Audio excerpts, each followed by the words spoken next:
G'day and welcome to this week's video. My name's Robert Gowdy, and this week we're going to have a chat about a message or a question, or more of a statement that I got on social media recently that I thought was worth its own video in itself. And the question was, and how it was posed, was in relation to debt. And I've been doing a certain amount of videos about the disrespect of debt, where people are saying, buy investment property, then gear up again and continue, and debt just balloons out. And the two questions were, and the first was, why not borrow as much as the bank will give you? And the second part of that is, why even care about paying off your principal place of residence, your home? So the reasons why a lot of these things come out in social media and why the questions have been raised, which I absolutely understand, is probably threefold. And first is that property in the past has gone up significantly over the last 25 years. And I believe that, the driver to that increase in valuations is not exceedingly high wages growth or inflation or even rents. It is the growth of household debt, which has been driving up the valuations. So the government's allowing the banks to lend Australians a huge amount of money.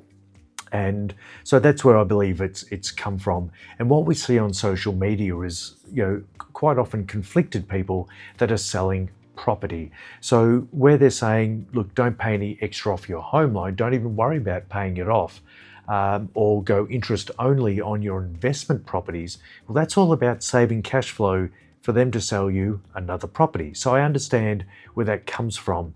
It's all about cash flow for the next purchase. And of course, we've also been told over time that, that if you've got equity in your own home, your principal place of residence or an investment property, that you are mad if you leave it there doing nothing, and you should draw that out to buy the next one.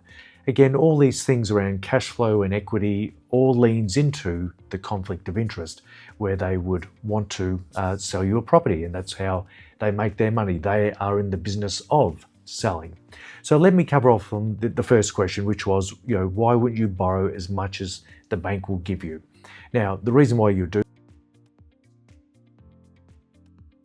more money into any one asset class. Now, this is all geared around investment properties, not diversification. It's all about getting as much money or as many sales and as many properties you possibly can have. You have investment risk, and these assets can potentially go down. Yes, I said it, Australian residential property can go down. It has gone up significantly, so the higher any asset goes up in value, then our future expected return goes down, the higher it goes. And if it's debt driven, well, then there's even more risk. Now, I'm not calling that there's going to be some massive crash in Australia, but could it go nowhere for the coming 10 years? I think there's every chance of that happening.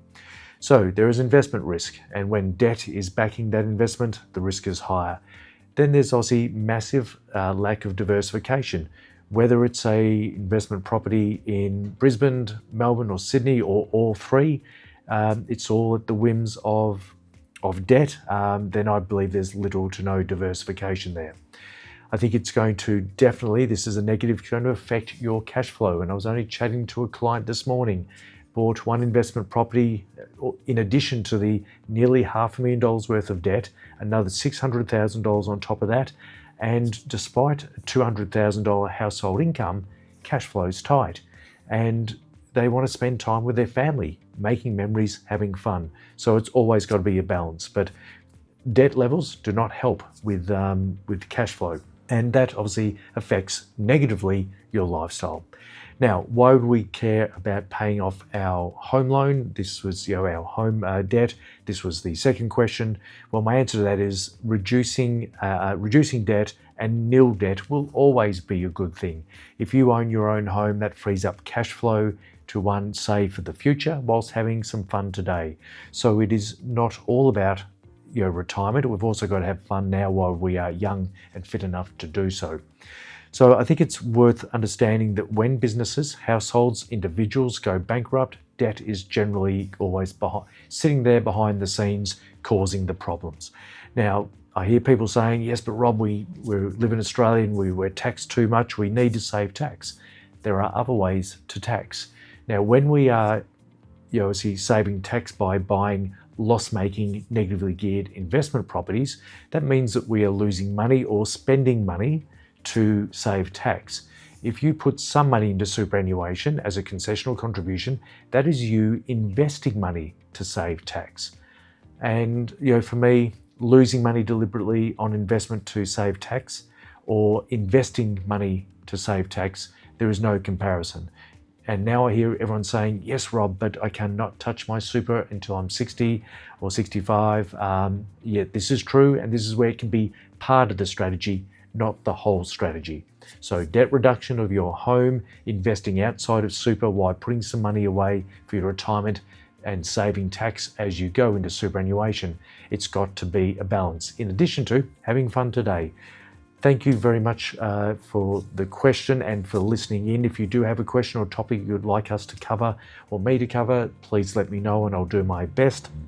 Of course, this is general advice and it's also my opinion. People have done well out of property because, and they've been rewarded for the risk and the debt that they've taken on, so well done. But that is not everyone. We constantly see people where it has gone nowhere for a long period of time or they have actually lost money. Thanks very much for listening and we'll catch you next week. Cheers.